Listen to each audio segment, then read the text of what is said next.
It seems as though Duncan Watmore's time at Middlesbrough is coming to an end.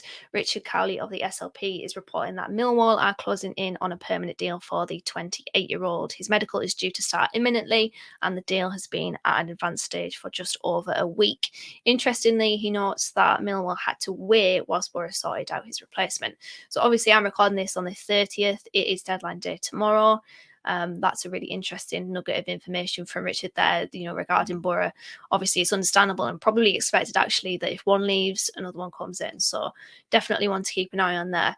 A little bit of a reflection on Duncan Watmore's time at Middlesbrough, and I think for any Millwall fans that are maybe watching this could provide you with a little bit of insight into what I think, what other Boro fans think of Duncan Watmore as well.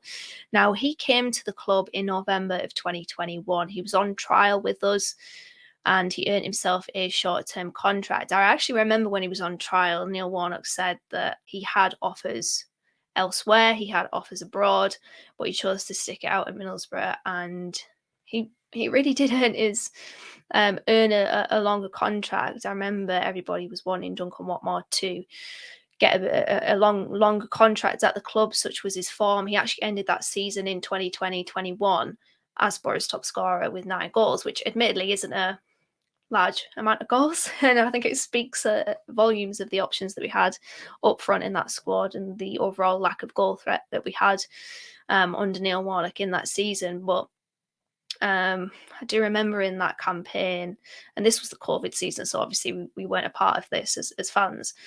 We were just watching behind screens, unfortunately, which was rather depressing. But he did score twice in one half against Millwall, in fact, where we scored 3 in 45 minutes. And I just remember sort of watching that game thinking, where has this come from? Where has this goal-scoring prowess come from? Because it's very rare that Boro score 3 goals in a game, never mind in one half of football. So, he has really exceeded all expectations. Some of the highs of Duncan Watmore, I think that, his goal against Huddersfield in that same season where it was a fantastic solo effort.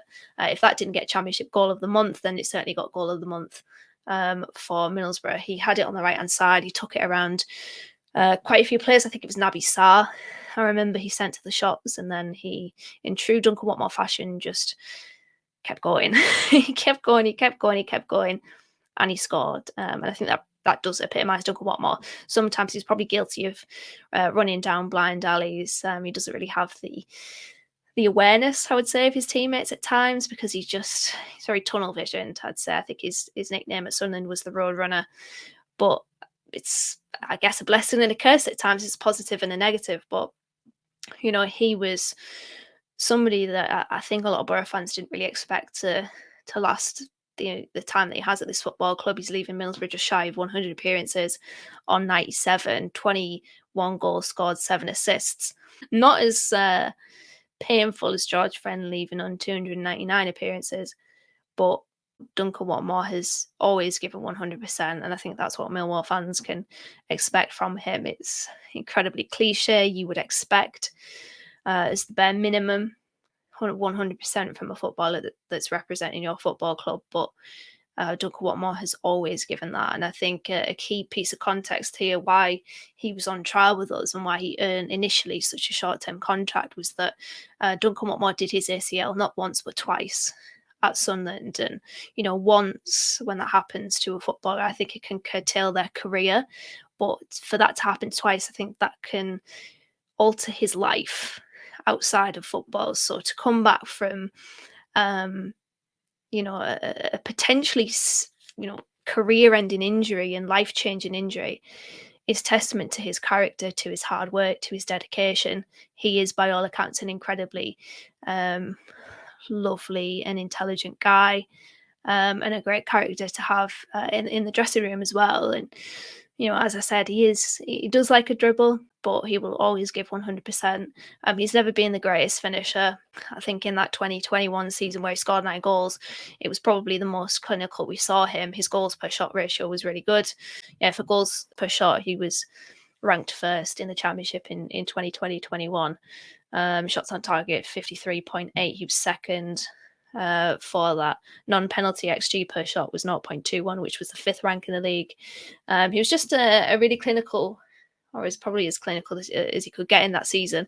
But after that, I think you probably have seen a few stinker of misses from him, including last season where Isaiah Jones put it on a plate of him against Stoke, and he somehow, I don't even know how this is quite possible in terms of physics, but he took the ball kind of behind him. He had a shot from behind him, which was, on the goal mouth, so it was a stinker of a miss, but he has been a good servant for us. I think he's exceeded all expectations of what Boro fans were sort of thinking of Duncan Watmore when he joined us. I think he leaves with all Boro fans' well wishes.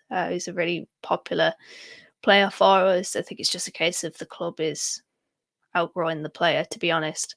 I would expect Duncan Watmore's level to be around where Millwall are, trying to get into maybe 5th or 6th in the Championship playoffs, but I think they'll probably finish maybe 8th or 9th, which is no mean feat.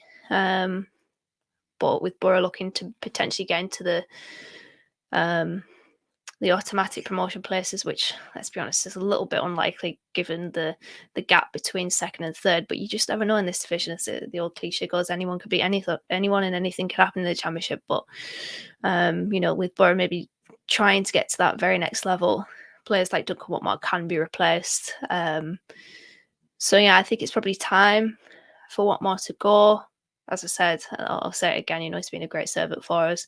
He has frustrated me sometimes, running into those blind alleys and missing key chances, but he's contributed with some fantastic moments. As mentioned, the game against Huddersfield. The goal against Huddersfield, and the goal against Blackpool, the late winner that sent Boro fans into complete pandemonium. The infamous hand of Dunk against Manchester United, where he assisted Matt Crooks. I'm really glad that the handball rules, as ridiculous as they are, were there because I was there at Old Trafford. And although I didn't celebrate that goal, I definitely celebrated it in retrospect. And Duncan Watmore was a huge part of that. And yeah, I think Duncan Watmore has been a big part of Middlesbrough's sort of ascent to this position. We mustn't forget that.